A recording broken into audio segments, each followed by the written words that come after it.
الحمد لله رب العالمين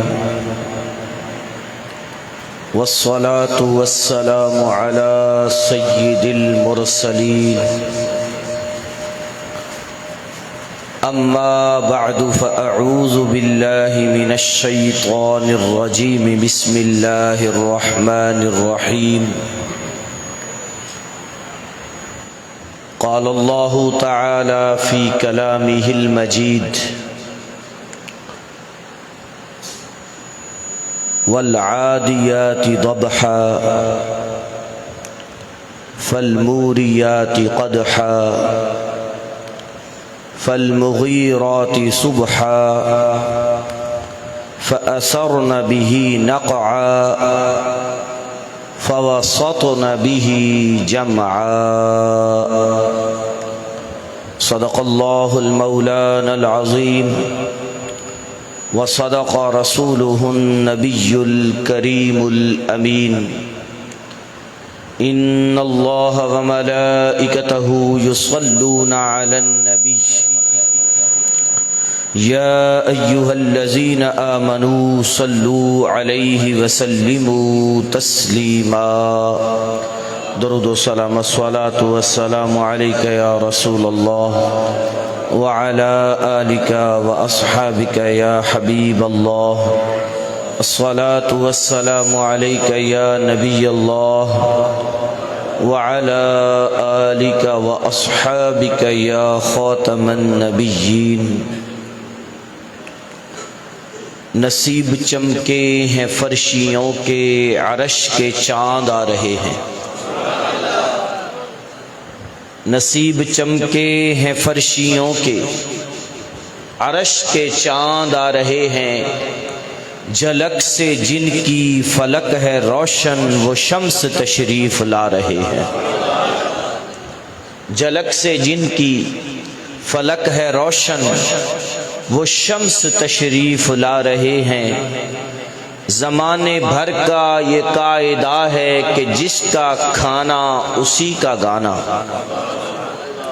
زمانے بھر کا یہ قاعدہ ہے کہ جس کا کھانا اسی کا گانا نعمتیں جن کی کھا رہے ہیں انہی کا میلاد ہم منا رہے ہیں نعمتیں جن کی کھا رہے ہیں انہی کا میلاد ہم منا رہے ہیں نثار تیری چہل پہل پہ ہزار عیدیں ربیع الاول نثار تیری چہل پہل پہ ہزار عیدیں ربیع الاول سوائے ابلیس کے جہاں میں سبھی تو خوشیاں منا رہے ہیں سوائے ابلیس کے جہاں میں سبھی تو خوشیاں منا رہے ہیں شب ولادت پہ سب مسلمان نہ کیوں کریں مال و جان قربان شب ولادت پہ سب مسلمان نہ کیوں کریں مال و جان قربان بو لہب جیسے سخت کافر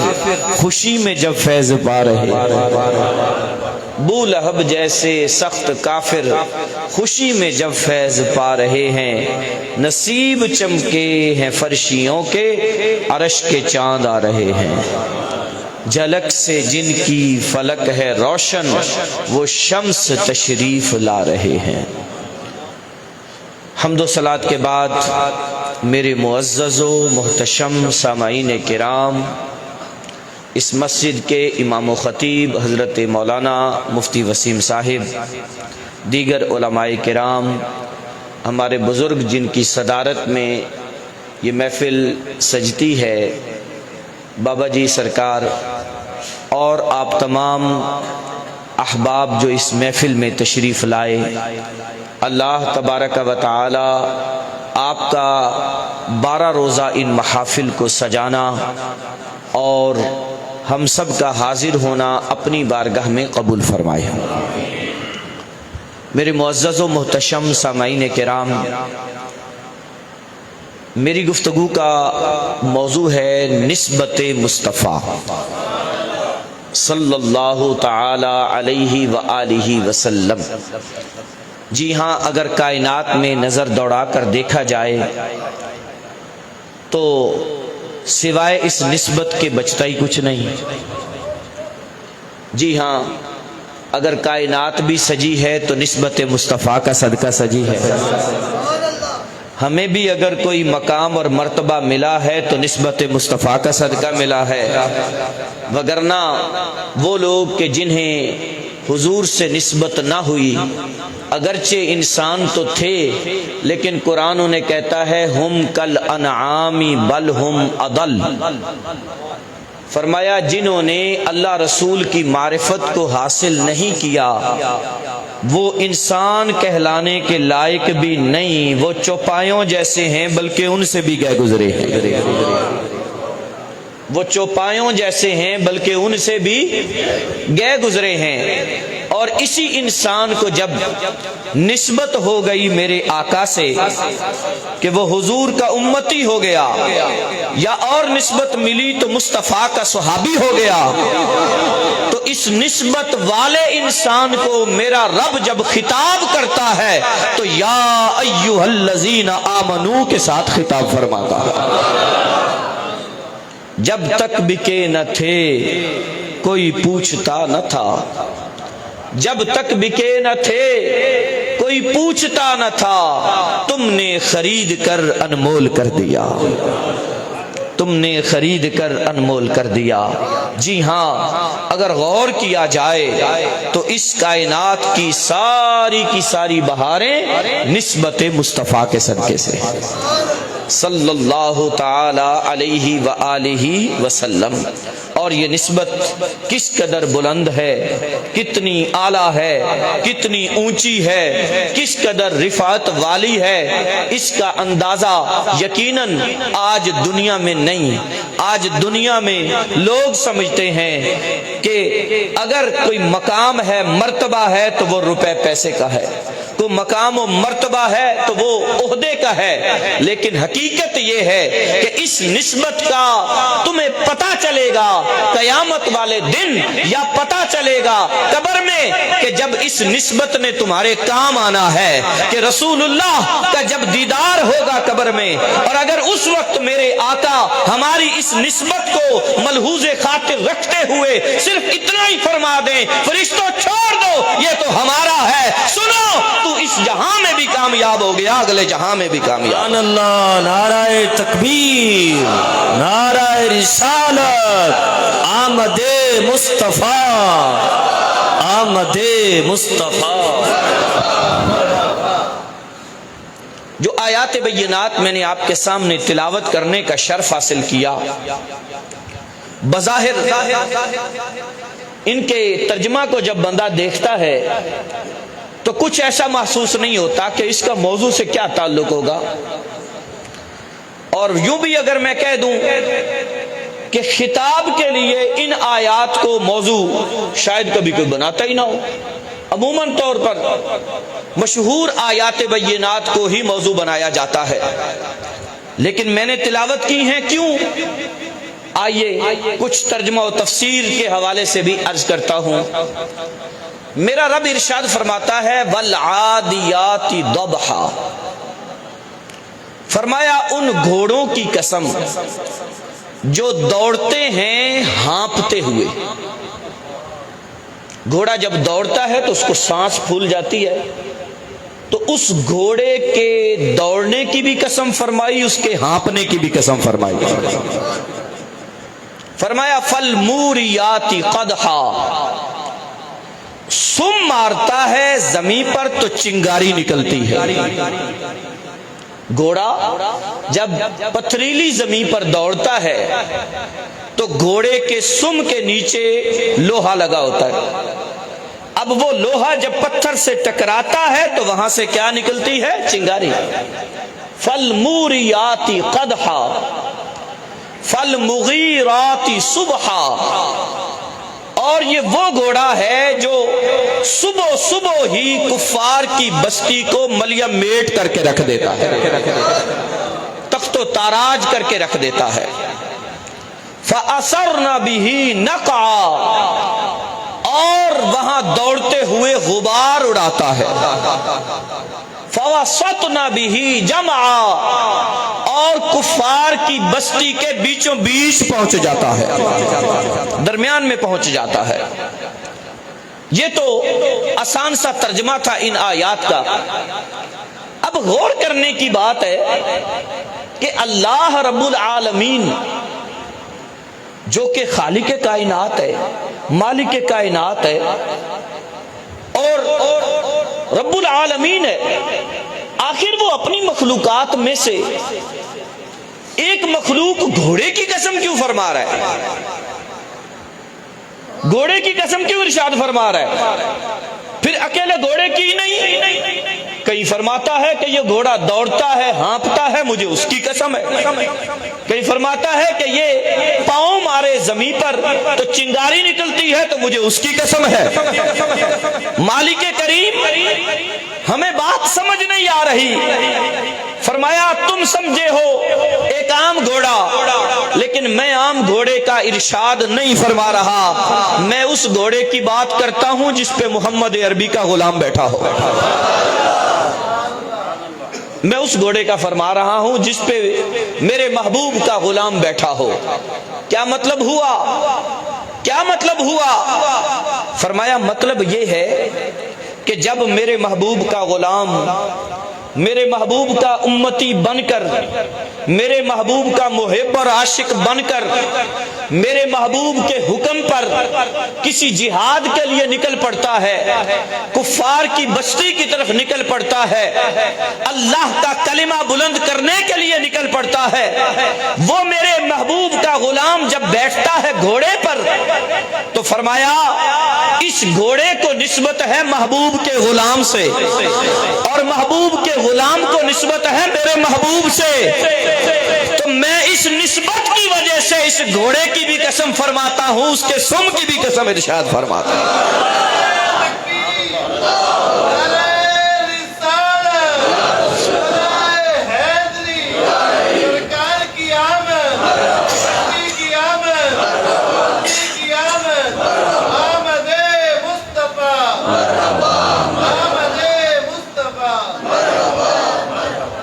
ذرا اور واضح کریں اس بات کو، تو گھوڑے کے پاؤں کے نیچے لگا ہے نال، اس نال کو نسبت ہے گھوڑے کے کھر سے، کھر کو نسبت ہے اس کی ٹانگ سے، ٹانگ کو نسبت ہے گھوڑے کی ران سے، ران کو نسبت ہے گھوڑے کے جسم سے، گھوڑے کے جسم کو نسبت ہے اوپر رکھی زین سے، زین کو نسبت ہے اوپر بیٹھے مجاہد صحابی رسول سے، صحابی رسول کو نسبت ہے محمد مصطفیٰ سے۔ ارے غور تو کیجئے، جب اتنی دور کی نسبتیں ہوں، رب ان کا بھی لحاظ کرتا ہے، تو جب مصطفیٰ سے قریبی نسبت ہو جاتی ہے تو رب ان کا کیوں نہ لحاظ فرمائے گا؟ جب اتنی دور کی نسبتیں ہوتی ہیں تو رب العالمین تو اس کا بھی لحاظ فرماتا ہے، اور ان نسبتوں کی بھی قسم ارشاد فرماتا ہے، ان نسبتوں کو بھی یاد فرماتا ہے۔ تو قربان جائیں حضور علیہ الصلوۃ والسلام کے مبارک صحابہ کے، قربان جائیں مصطفیٰ کریم علیہ الصلوۃ والسلام کی پیاری آل کے، کہ جنہیں حضور سے نسبت حاصل ہے تو وہ بھی بڑے قریبی درجے سے حاصل ہے۔ ایک تابعی بزرگ رحمت اللہ تعالی علیہ سے بعد وصال کسی نے پوچھا، ما فعل اللہ بکا، اللہ نے آپ کے ساتھ کیا معاملہ فرمایا، یعنی مرنے کے بعد کیا ہوا؟ ارشاد فرمایا قد غفرت، اللہ کا شکر ہے میں بخش دیا گیا، میں بخشا گیا۔ جو خواب دیکھنے والے تھے انہوں نے پھر سوال کیا، کیا سبب بنا کہ جس سبب سے رب العالمین نے تمہیں بخشا؟ جواب سنیے گا، کہتے ہیں حضور سے نسبت تھی وہی کام آ گئی، آقا سے نسبت تھی وہی کام آ گئی۔ اب سنیے گا، سوال کرنے والے نے پھر پوچھا، ذرا یہ تو بتائیے کیا نسبت تھی؟ کیا آپ کا حضور سے کوئی نسبی کنیکشن ہے؟ کیا آپ کا رسول اللہ علیہ الصلوۃ والسلام سے کوئی تعلق ہے؟ کہا نہیں، نہ نسبی تعلق ہے نہ کوئی اور تعلق ہے، بس اتنی سی نسبت ہے جیسے کتے کو مالک سے ہوتی ہے۔ جیسے کتے کو مالک سے ہوتی ہے، بس اتنی سی نسبت ہے، سننے والے خوش ہو کر کہتے ہیں واہ، جب اتنی سی نسبت کام آ سکتی ہے تو جو اس سے بڑی نسبت ہوگی اس سے رب کتنے درجے عطا فرمائے گا۔ جی ہاں، اس لیے کہتا ہوں کہ ہمیشہ دعا مانگا کریں، جو نسبت رب نے عطا فرمائی ہے یہ مرتے دم تک سلامت رہے، یہ نسبت سلامت رہے، اسی نسبت کی وجہ سے پہچانے جائیں گے۔ میرے آقا ارشاد فرماتے ہیں نا، ایک مرتبہ کسی صحابی نے پوچھا یا رسول اللہ علیہ الصلوۃ والسلام، قیامت والے دن تو لاکھوں کروڑوں اربوں لوگ ہوں گے، ساری امتیں موجود ہوں گی قیامت کے میدان میں، آقا کیا آپ اس مجمع میں اپنے امت کو پہچانیں گے؟ حضور نے فرمایا ہاں یا رسول اللہ، اتنے بڑے مجمع میں کیسے پہچانیں گے آپ اپنے امتیوں کو؟ میرے آقا فرماتے ہیں میرے امتیوں کو اللہ نے وضو کی نعمت عطا فرمائی ہے، یہ وضو میں اپنے اعضاء دھوتے ہیں، تو یہ اعضاء جنہیں وضو میں دھویا جاتا ہے قیامت والے دن نورانی ہو جائیں گے، نور کی طرح چمکیں گے، اور انہیں دیکھ کر میں اپنے امتیوں کو پہچان لوں گا، انہیں دیکھ کر میں پہچان لوں گا۔ تو جب وضو میں دھوئے جانے والے اعضاء قیامت والے دن چمکیں اور اس نسبت سے حضور ہمیں پہچان لیں، آقا ہمیں پہچان لیں، تو پھر کوشش کریں کہ ہم کام بھی کچھ ایسے کر جائیں، کوئی اچھے کر جائیں، حضور کو راضی کرنے والے کر جائیں، مصطفیٰ کو خوش کرنے والے کر جائیں، کہ ہم آقا علیہ الصلوۃ والسلام کی بارگاہ میں حاضر ہوں تو میرے آقا دور سے فرما دیں چھوڑ دو یہ تو میرا ہے، چھوڑ دو یہ تو میرا ہے۔ جی ہاں، نسبت کی بڑی برکت ہے۔ آئیے قرآن کریم ہی کا ایک اور مقام آپ کے سامنے رکھتا ہوں۔ رب العالمین ارشاد فرماتا ہے لا اقسم بہذا البلد وانت حل بہذا البلد ووالد وما ولد، صدق اللہ العظیم۔ ارشاد فرمایا قسم ہے مجھے اس شہر مکہ کی، قسم ہے مجھے اس شہر مکہ کی، مالک کریم تو نے قسم ارشاد فرمائی شہر مکہ کی۔ میرے مولا، ہمارے ہاں تو عرف یہ ہے کہ بندہ ہمیشہ اس شے کی قسم کہتا ہے، اس شے کی قسم اٹھاتا ہے جو بندے کے ہاں محترم ہو، عزت والی ہو، وقار والی ہو۔ میرے مالک کریم، شہر مکہ بھی تو نے بنایا، شہر مدینہ بھی تو نے بنایا، باقی شہر بھی تو نے بنائے، یہ سب تو تیری مخلوق ہیں، آخر شہر مکہ کو کون سا ایسا مقام حاصل ہے کہ تو اس شہر مکہ کی قسم ارشاد فرما رہا ہے؟ مالک کریم کس لیے فرماتا ہے؟ کیا اس لیے کہ شہر مکہ میں بیت اللہ ہے؟ کیا اس لیے کہ بیت اللہ کی دیوار کے ساتھ حجر اسود لگا ہے؟ کیا اس لیے کہ شہر مکہ میں صفا و مروہ ہے؟ کیا اس لیے کہ شہر مکہ میں عرفات و مینا و مزدلفہ ہے؟ مالک کریم کیوں فرماتا ہے شہر مکہ کی قسم؟ ارشاد فرمایا شہر مکہ میں بیت اللہ بھی ہے، شہر مکہ میں صفا مروہ بھی ہے، شہر مکہ میں باقی شاعر بھی ہیں، نشانیاں میری ہیں، لیکن میں شہر مکہ کی قسم بھلا کیوں فرماتا ہوں؟ فرمایا اس لیے کہ محبوب تو مجھے ان گلیوں میں چلتا پھرتا نظر آتا ہے۔ یہ جواب خطیب کا نہیں ہے، یہ جواب کوئی زور بیان کا نہیں ہے، یہ جواب خود قرآن کی اگلی آیت کا جواب ہے۔ وَأَنْتَ حِلٌّ بِهَذَا الْبَلَدِ وَأَنْتَ حِلٌّ بِهَذَا الْبَلَدِ، محبوب اس لیے شہر مکہ کی قسم فرماتا ہوں کہ مجھے تو ان گلیوں میں چلتا پھرتا نظر آتا ہے، تو یہاں رہتا ہوا مجھے نظر آتا ہے۔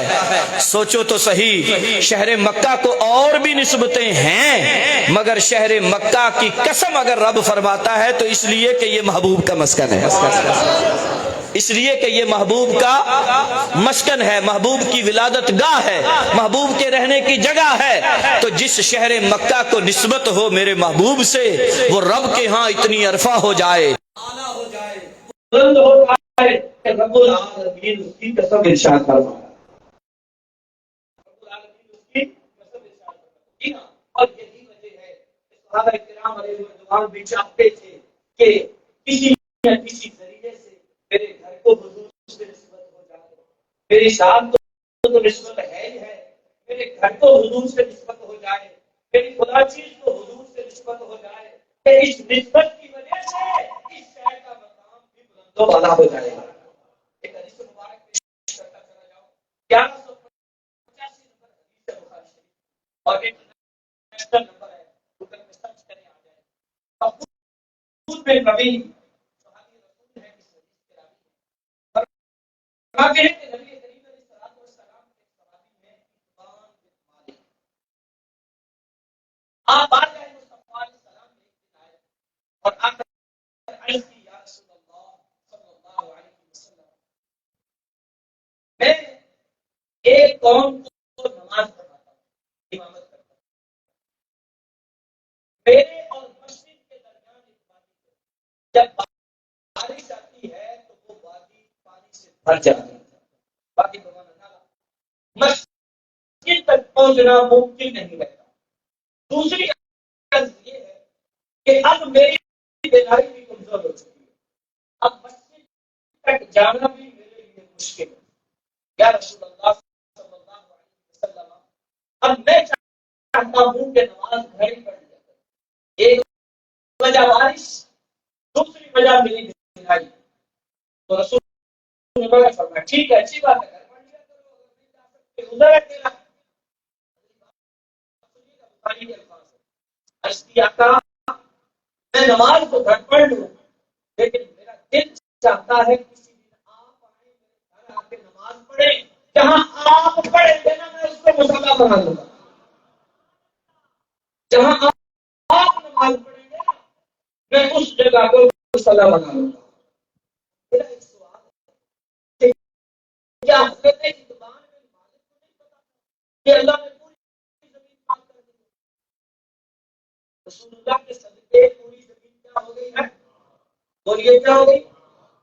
حضور کی تشریف آوری سے قبل باقی امتوں میں عبادت کے لیے مخصوص جگہ عبادت کا ہوتی ہے، جیسے ہمارے یہاں ہر جگہ عبادت کی اجازت نہیں، ہر جگہ نماز پڑھنے کی اجازت نہیں، یہ نہیں کہ دکان پہ پڑھ لو، یہ بھی نہیں کہ کھیتوں میں پڑھ لو، یہ بھی نہیں کہ گھر میں پڑھ لو، جب عبادت کا وقت ہوگا عبادت کرنے میں آنا پڑے گا۔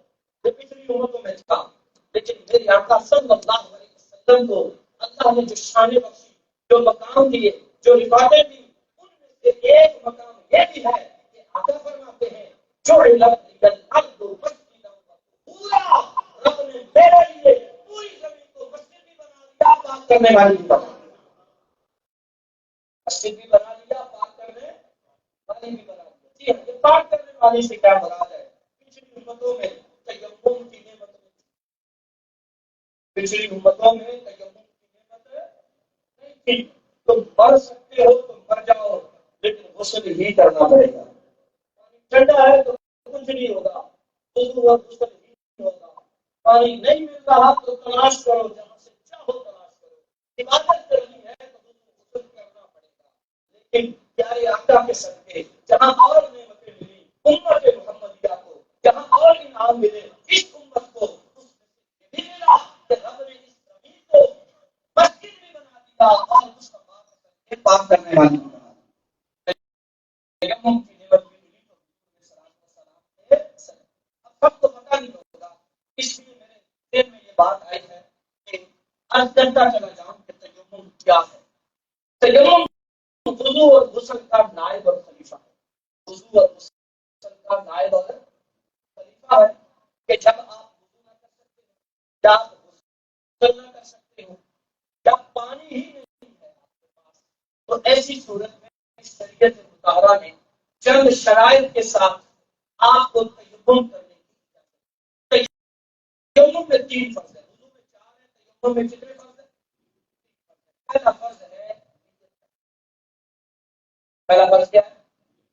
نیت ہے کہ آپ پاکی حاصل کرنے کے لیے تیمم کرتا ہوں، میں پاکی حاصل کرنے کے لیے تیمم کرتا ہوں۔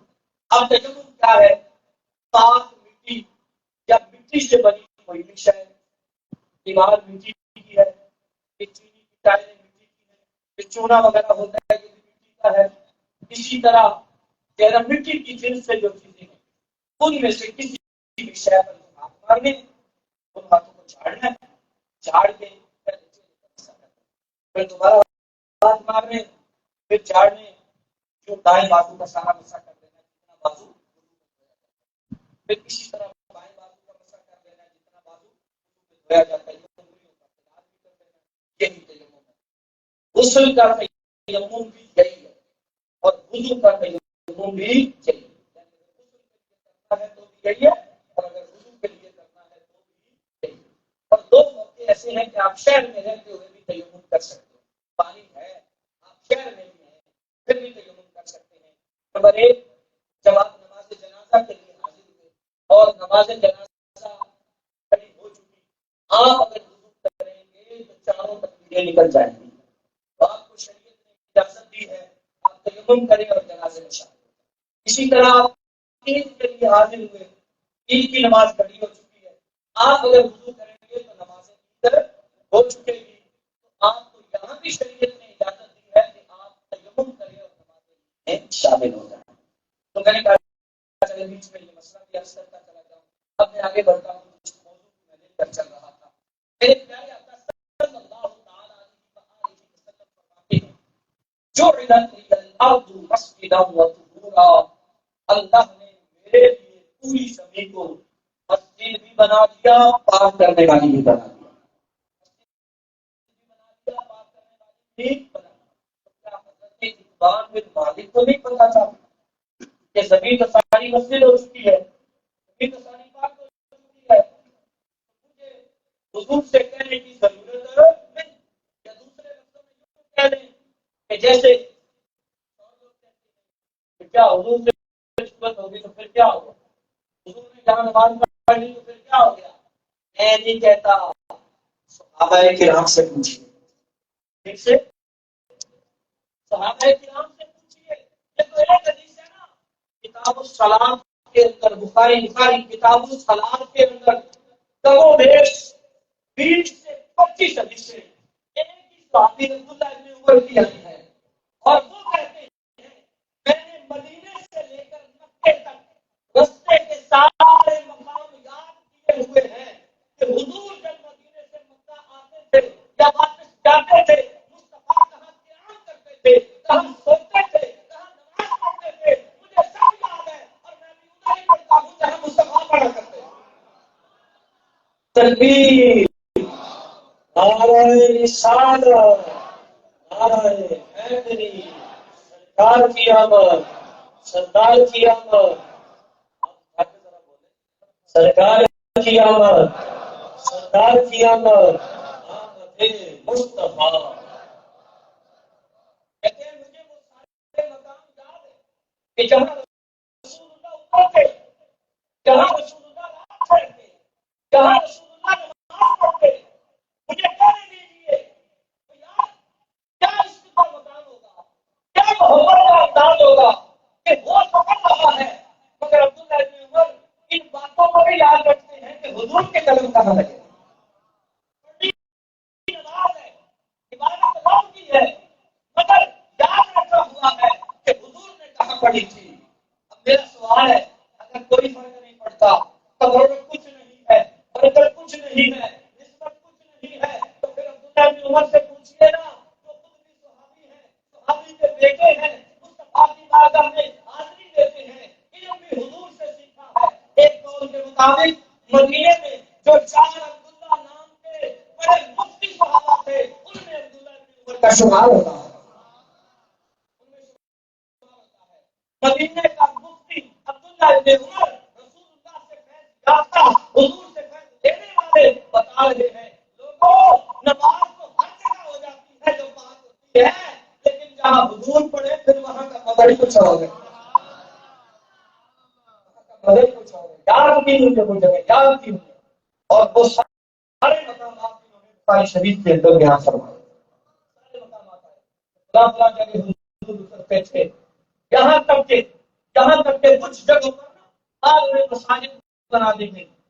عبداللہ بن عمر اختلاف کرتے تھے، کہتے تھے جہاں مسجد بنی ہوئی ہے نا یہ وہ جگہ نہیں جہاں حضور اترتے تھے، اس مسجد سے تھوڑا آگے کر کے فلاں درخت سے اس طرف ہٹ کے ایک چٹان ہے، اس چٹان کے قریب حضور نے نماز پڑھی. اتنا یہ کیا ہے؟ یہ نسبت نہیں تو اور کیا ہے؟ یہ انداز محبت نہیں تو اور کیا ہے؟ یہ برکت لینا نہیں تو اور کیا ہے؟ یہ پیار بھرا انداز نہیں تو پھر کیا ہے؟ یہ صحابہ کا انداز ہے، صحابہ کا انداز کیا ہے؟ ہم میں سے کوئی کہے گا کرے گا تو سوال ہوگا جناب کہ آپ نے کدھر سے میری یہ چیز اب مجھے کہنے دیجیے. اگر ہم مدینہ شریف جائیں اور جا کر جالیوں کو جو ہاتھ لگائیں نا، تو مقصد یہی ہوتا ہے کہ ان جالیوں کو نسبت ہے مصطفیٰ کے روزے سے. اور روزے میں حضور تشریف فرما ہے، حضور کی نسبت ہوئی اس پیاری زمین سے جس سے مصطفیٰ کا جس میں اقدس لگا ہوا ہے، اس زمین سے ساتھ لگی ہے یہ جالی، تو اس جالی کو بھی نسبت ہو گئی مصطفیٰ سے، تو پھر جالی کا مقام بھی عام نہ رہا بلکہ ارقام والا ہو گیا. ایسے ہی مدینے کی تصویر چنتے رہتے ہو، ایسے ہی مدینے کی کھجوریں چنتے رہتے ہو. یہ عام تصویر تو ہے، چائنا میں بنی ہے، وہاں سے ہو کے آ رہی ہے، تم کہتے ہو بڑی محترم ہے، یہ تو کافروں نے بنائی ہے. میں نے کہا ٹھیک ہے کافروں نے بنائی ہے، ٹھیک ہے کافروں کے ہاتھ بھی لگے ہیں، ٹھیک ہے چائنا میں لگی ہے، لیکن یہ فضائے مدینہ سے تو ہو کر آئی ہے، اس فضا سے تو ہو کر آئی ہے نا. اور ہم عشق کے بندے ہیں، کیوں بات بڑھائی ہے؟ سب ہی صحیح افضل پیمانہ صحیح ظاہر، ہم عشق کے بندے ہیں، کیوں بات بڑھائی ہے؟ ہم سے یہ بات نہ کرو، ہمیں بس اتنا پتا ہے کہ جس چیز کو حضور سے نسبت ہو جائے اس کا مقام اللہ اعلیٰ ہو جاتا ہے، اس کا مقام بلند ہو جاتا ہے. ہمیں یہ چیز خود بھی سمجھ نہیں آئی، ہمیں سمجھایا ہے صحابہ کرام نے، اہل بیت نے، اور واسطہ سمجھایا ہے سیدی اعلیٰ حضرت نے. یہ تعظیم ہمیں ملی ہے سیدی اعلیٰ حضرت کے واسطے سے، سیدی اعلیٰ حضرت کے واسطے سے انہوں نے ہمیں سمجھایا ہے. جی ہاں، سیدی اعلیٰ حضرت کا یہی نسبت اور انداز والا احترام کیسا ہوتا تھا.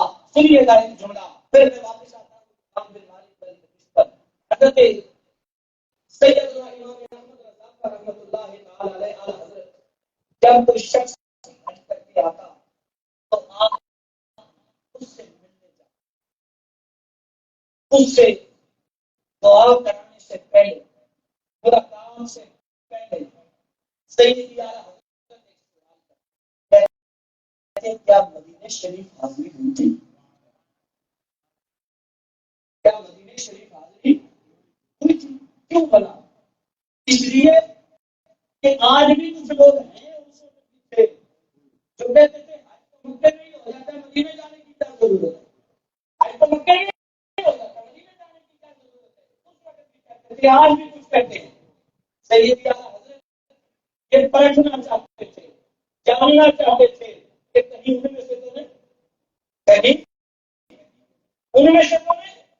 اگر وہ حاجی کہتا الحمدللہ الحمدللہ مدینے جانا نصیب ہوا، روضہ اطہر پہ حاضری دی، تو جملہ سنیے گا، سیدی اعلیٰ حضرت آگے بڑھ کر وقت کا امام مجدد دین و ملت آگے بڑھ کر اس حاجی کا ہاتھ نہیں بلکہ پاؤں بھی نہیں، پاؤں کا تلوا چومتے اور کہتے قسمت والے ہو کہ تیرے تلوے بھی مدینے کی گلیوں کو لگتے ہیں.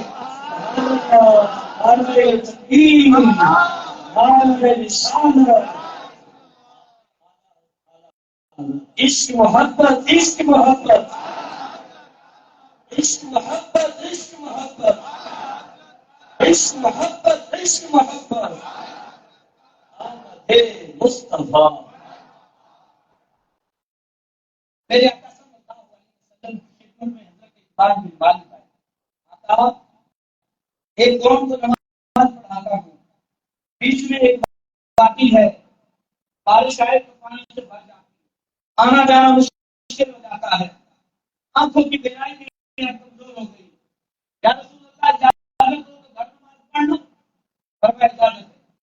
اگلا جملہ، آقا میری خواہش یہ ہے کسی دن آپ میرے گھر آئیں، کسی دن آپ میرے گھر آئیں ہے آپ ہر عاشق کے گھر تشریف لاتے ہیں، سنا ہے آپ ہر عاشق کے گھر تشریف لاتے ہیں، میرے گھر میں بھی ہو جائے چراغا یا رسول اللہ، میرے گھر میں بھی ہو جائے چراغا یا رسول اللہ۔ اگر آپ تشریف لائیں اور آ کر میرے گھر میں نماز پڑھیں، جس جگہ آپ نماز پڑھیں گے میں اسے اپنے لیے مصلی بناؤں گا۔ اب یہاں ایک اور بات، چلو صحابی رسول کو غلطی لگ گئی، نبی سے تو غلطی نہیں ہوتی، صحابہ معصوم نہیں، ہمارا یہ عقیدہ ہے صحابہ معصوم مگر معصوم ضرور ہے۔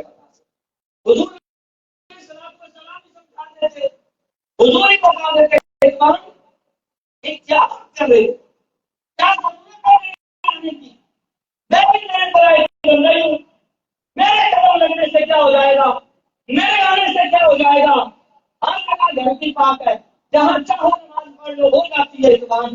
حضور نے منع نہیں فرمایا، مصطفیٰ نے کہا ٹھیک ہے ہم کبھی آئیں گے تیرے گھر بھی قدم لگائیں گے۔ میرے فادر نے بخاری سنا رہا ہوں، نمبر بتا دیا میں نے حدیث کا 1185، میں ہوں آئی حضرت عثمان بن مالک کہتے ہیں چند دن گزرے تو وہ چاشت کا وقت تھا، چاشت کا وقت تھا کہ رسول اللہ جناب سیدنا صدیق اکبر کو لے کر ہمارے گھر تشریف لے آئے، صدیق اکبر کو لے کر ہمارے گھر تشریف لے آئے، آتے ہی آ کر ارشاد فرمایا عثمان کہاں چاہتے ہو کہ ہم نماز پڑھیں، کہاں چاہتے ہو کہ ہم نماز پڑھیں۔ حضرت عثمان نے اشارہ کیا آقا جہاں، آقا آگے کھڑے ہوئے، جناب صدیق اکبر عثمان بن مالک اور جس چیز کو پتہ چلا محلے میں سے وہ پیچھے کھڑے ہوئے سب پڑھائے، رسول اللہ نے 2 رکعت پڑھائی، حضور نے 2 رکعت پڑھائی۔ اب عالم صاحب موجود ہے، ان سے پوچھیے حدیث کسے کہتے ہیں؟ حضور کا قول بھی حدیث ہے، حضور کا فعل بھی حدیث ہے، اور حضور کی موجودگی میں کوئی کام کیا جائے حضور منع نہ کرے وہ بھی حدیث ہے۔ کہاں قول بھی پایا گیا، کہاں چاہتے ہو، فعل بھی پایا گیا، مصطفیٰ آئے، حضرت عثمان نے سوال کیا، حضور نے منع نہیں کیا، تقریر بھی پائی گئی، تینوں قسمیں موجود ہیں، حضور آئے، آ کے عثمان بن مالک کے گھر قدم لگائے اور حضرت عثمان ساری زندگی اس جگہ کو مصلی بنا دے بیٹھے، ساری زندگی کے لیے اس جگہ کو مصلی بنا دے بیٹھے۔ یہ وہ نسبت ہے جس نسبت کی میں بات کر رہا تھا، تو ہمارا موضوع تھا نسبت مصطفیٰ۔ جی ہاں، جس شہر تو حضور سے نسبت ہو جائے اس کا مقام بلند و بالا ہو جاتا ہے۔ یہی وجہ ہے کہ شہر مدینہ کو نسبت حاصل ہے، کہ شہر مدینہ کا مقام باقیوں سے افضل ہے، باقیوں سے بلند ہے۔ کیوں؟ مولانا حسن رضا خان بول کر کہا عجب رنگ پر ہے بہار مدینہ، عجب رنگ پر ہے بہار مدینہ، کہ سب جنتیں ہیں نثار مدینہ، ملائک لگاتے ہیں آنکھوں میں اپنی شب و روز آتے نظار مدینہ۔ سنا ہے فرشتوں کی آنکھوں کا، سنا اور کیا آپ نے، کہتے ہیں ملائک لگاتے ہیں آنکھوں میں اپنی شب و روز آتے مزار مدینہ۔ حضور کے روضہ اطہر پر آنے والی بڑی بڑی بات، وہ بات کیا بنتی ہے؟ ملائک کی آنکھوں کا سلوہ بنتی ہے۔ مبارک رہے تمہیں گل، ہمیں گل سے بہتر ہے خار مدینہ، عجب رنگ پر ہے بہار مدینہ، کہ سب جنتیں ہیں نثار مدینہ۔